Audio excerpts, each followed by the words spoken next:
Ready? 1, 2, 3. Ay, teka.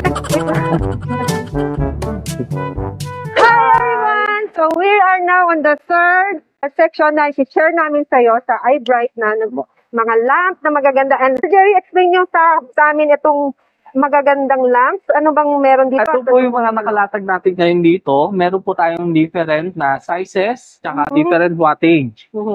Meron din tayong different na nilulubog, recess, tsaka surface type, nakaangat. Meron tayong mga ganito. Sa ganito ko lalaki po, 6 watts po ito mga dito. Meron tayong puti, dilaw, tsaka meron din pong multiple color. At sabing tricolor. Tricolor. Sa mga gantong sizes po, ginagamit po to sa mga corner light, mga mga maliliit lang po, mga pin light na sinasabi. Tapos sa mga gantong kalalaki, pwede na po to sa mga 10 square meter na ginagamit. Okay. Kapag masyado po malalaki yung area, pwede na po kayong gumamit ng ganitong kalalaki. Ito po ay 12 watts, pwede kayong mag single color at multiple color. Okay. Kapag yung isang klase na naman item ni iBright, surface type, meron pong sizes din. Meron different wattage din. Meron tayong size na 6 watts. Mas maliit po dito.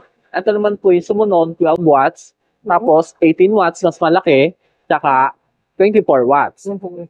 Meron po din po different liwanag na merong puti na available tsaka warm white. Meron din itong square tsaka bilog. Ang kagandahan din po sa mga ganito, lahat po yung liwanag. Laging available po lagi ito kay Handyman, located to Ermita, Manila. Yes. And then, ano po itong dalawa, sir? Sa ganito po, ito po yung sinasabi nating square type, tapos round type. Kapag ayaw nyo pong kumuha ng angulo, round type po yung gagamitin nyo. Pag gusto nyo naman pong may design, may angulo yung pagkakabitan, square type po yung gagamitin nyo. At ito? Sa 24 watts, sa mga malalaking area na po itong ginagamit. Ang kagandahan po ng ganito, kalat po yung liwanag. Wow! Mas maliwanag po ang binibigay. So, matetest po natin to? Opo. Okay, so isa-isa test natin yung 24 watts. Yan. Ganyan po sa kaliwanag. Sobrang liwanag. Isang kulay siya? Isang kulay lang po ito. Pag surface type po, isang kulay lang. Pag recess po na ganito, yan, 12 watts po available, tsaka 9 watts po.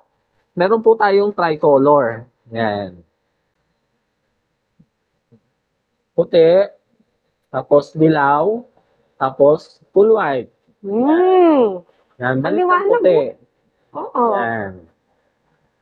Maganda po ito, tapos matipid din sa kuryente. Okay. Kapag gusto niyo po isang kulay lang, pwede naman po. Pwede kayo mag-warm, tsaka puti lang. Yan.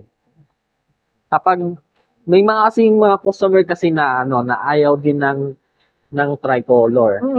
So, mayroong mga color lang. Ito, yan. Kung gusto ng customer, yan, puti lang. Nice. Meron din tayo sa mga square. Yan. Ito yung sa mga square. Laging available si iBright.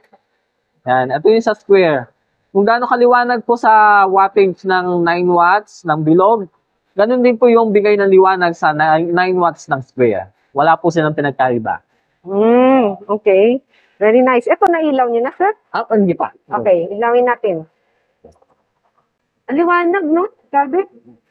Maliwanag talaga. Parang hindi pa siya masakit sa mata, no? Pero syempre hindi natin titingnan, pero maliwanag. Maliwanag po. Hindi masakit. Tipid sa kuryente. Masakit talaga. 18 watts lang po kinakain sa kuryente, ma'am. 18 watts? Oo. Okay. Gandahan, LED na po ito, ma'am. Nice. Ganda, liwanag. Maliwanag. Isang kulay lang lagi po itong pag surface type. Okay. Nailaw na po lahat? Apo, nailaw na po. Thank you so much, Sir Jerry. Thank you, ma'am. Thank you po to viewers. And then, last but not the least, meron pa kami isa i-share sa inyo. Pang-travel ba yun? Pwede pa pang-travel? Pang emergency lagi. Pang-emergency? Emergency. So, lagi siyang available for emergency or bigla ang brown out, bagyo, or any dumaan na sa atin, nasunugan, na wala man lang pwede siyang pang-emergency lagi na ilaw. Okay, so abangan niyo yan. Coming up! Yes! Action!